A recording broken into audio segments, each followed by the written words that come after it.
বারসই বিহারের এক ছোট্ট স্টেশন, কিন্তু উত্তরবঙ্গ যাওয়ার জন্য পশ্চিমবঙ্গবাসীর ক্ষেত্রে এক দারুণ অপশন। ধরুন হঠাৎ মন কেমন করছে পাহাড় যাওয়ার জন্য, কিন্তু হাতে কয়েকটা দিন মাত্র সময়।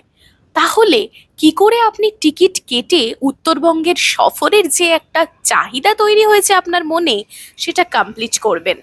সেটার জন্য যে ভিডিও, সেটি লিংক থাকবে ডেসক্রিপশনে। আর সেই জার্নি ব্রেক করে যে স্টেশন থেকে যাচ্ছেন, সেই স্টেশনে একটা থাকার অপশন। জায়গাটি বেশ প্রত্যন্ত, তাই খুব একটা হোটেল বা রেস্টুরেন্ট কিছুই পাবেন না। এই বারসই স্টেশন থেকেই যেতে হয় ট্রেন চেঞ্জ করে উত্তরবঙ্গে। যদি হঠাৎ করে প্ল্যান করেন, তাহলে এর থেকে বেশি সস্তা, সুন্দর, মজবুত অপশন আর কিছু হতেই পারে না। কলকাতা স্টেশন থেকে পৌঁছে যেতে হয় এই বারসই স্টেশনে। সেই বারসই স্টেশনে যদি চান কিছুক্ষণের জন্য বিশ্রাম নিয়ে নিতে পারেন এই স্টেশনের রিটায়ারিং রুমে।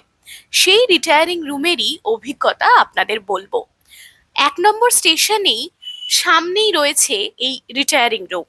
প্রথমেই পড়বে এসি ওয়েটিং হল, যেখানে 10 টাকা প্রতি ঘন্টা হিসাবে চার্জ করা হয়। তবে বেশ লোকের সমাগম থাকে সেখানে, তাই হাত পা ছড়িয়ে বসার মতো অপশন নেই।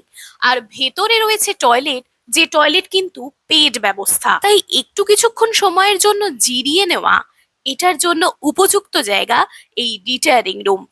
আসুন আপনাদের সাথে একটু অভিজ্ঞতা শেয়ার করি যে কিরকম ছিল এই রিটায়ারিং রুম। 2 ধরনের আছে, এসি এবং নন এসি।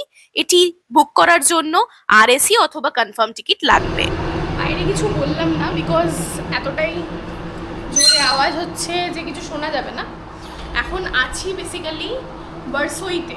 এবার আমরা যখন নর্থ বেঙ্গলে আসি, তখন দেখা যায় যে অনেক সময়ই মানে ডিরেক্ট ট্রেনের টিকিট পাই না।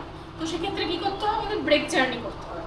এবার ব্রেক জার্নি করতে গিয়ে তখন এখানে আমি যে স্টেশনে আছি সেটা হচ্ছে বারসই। তো বারসইতে সত্যি কথা বলতে কি এসি লাউঞ্জ আছে 10 টাকা করে পার হেড, কিন্তু সেখানে তুমি জায়গা পাওয়া খুব মুশকিল হয়ে দাঁড়ায়। যেহেতু ওদের সিট সংখ্যা এতটাই কম, এবং ভেতরে যে ওয়াশরুম আছে সেই ওয়াশরুমটাও কিন্তু পুরো আলাদা চার্জ লাগে, পার হেড করে চার্জ দিতে হয়। তো সেক্ষেত্রে তোমরা যদি ধরো আছো 2-3 জন, একটা একদম স্টেশনের মধ্যেই, যেহেতু রাধিকাপুর এক্সপ্রেস যেটা থাকে সেটা রাত্রিবেলা 10:45টার সময়, তো স্টেশনের মধ্যেই থাকার ব্যবস্থা, সেটা হচ্ছে আইআরসিটিসি রুম। তো এই হচ্ছে সেই ভার্সোইয়ের আইআরসিটিসি রুম। অনেকদিন ধরেই ভাবছিলাম তোমাদের দেখাবো, তো আজকে সুযোগ হয়েছে দেখানো। এখানে বুক করেছিলাম, আজকে নর্থ বেঙ্গল ট্রিপ সেরে বাড়ি ফিরছি আর কি বেসিক্যালি। তো সেই জন্য ভার্সোইতে এসে ব্রেক জার্নি করতে হয়েছে, হঠাৎ করে আসা। তো এইটা দেখো, এটা হচ্ছে ওদের নন এসি রুম, আইআরসিটিসির রিটায়ারিং। এখানে জাস্ট কাঁচের দরজা আছে আর পর্দা দেওয়া আছে, আর 2টো বেড আছে, সিঙ্গেল 2টো বেড আছে। আর চেয়ার দিয়েছে, চেয়ার টেবিল, ছোট ডেস্ক দিয়েছে। ওপরে 2টো পাখা আছে, 2খানা পাখা পাবে তোমরা। আর এখানে নর্মাল টিউবলাইট হ্যান ত্যান সব আছে। আর এখানে যেটা সিস্টেম দিচ্ছি, ওয়াশরুমে গিজার আছে, ওয়াশরুমে গিজারও আছে। আর এমনি নর্মাল ইন্ডিয়ান টয়লেট আছে। তো যাদের একটু সমস্যা হয় ইন্ডিয়ান টয়লেটে, তাদের জন্য হয়তো একটু প্রবলেমেটিক হতে পারে। আর তাছাড়া এমনি রুমটা যথেষ্ট ভালো, যেহেতু 4-5 ঘন্টার মামলা, সেই জন্য আর খুব বেশি ওদের চাইলে ওরা বেডের বেডশিট ফেডশিট সব দিয়ে যাবে, কোনো অসুবিধা নেই। সেই জন্য আর বেডশিট চাইলাম না। আর এখানে বলে রাখি 2টো রুম আছে, একটা এসি রুম, একটা নন এসি রুম। এসি রুমটা বুকিং করার সময় আমি পাইনি, নন এসি রুমটাই পেয়েছিলাম, তো নন এসি রুমটাই বুক করেছি। এবং পুরো 24 ঘন্টার জন্য এই রুমটা তোমরা বুক করতে পারো, সেটার জন্য মাত্র 238 লাগবে। পুরো রুমটা 24 ঘন্টার জন্য তোমরা যারা থাকবে তাদের জন্য বুক বেরোবে।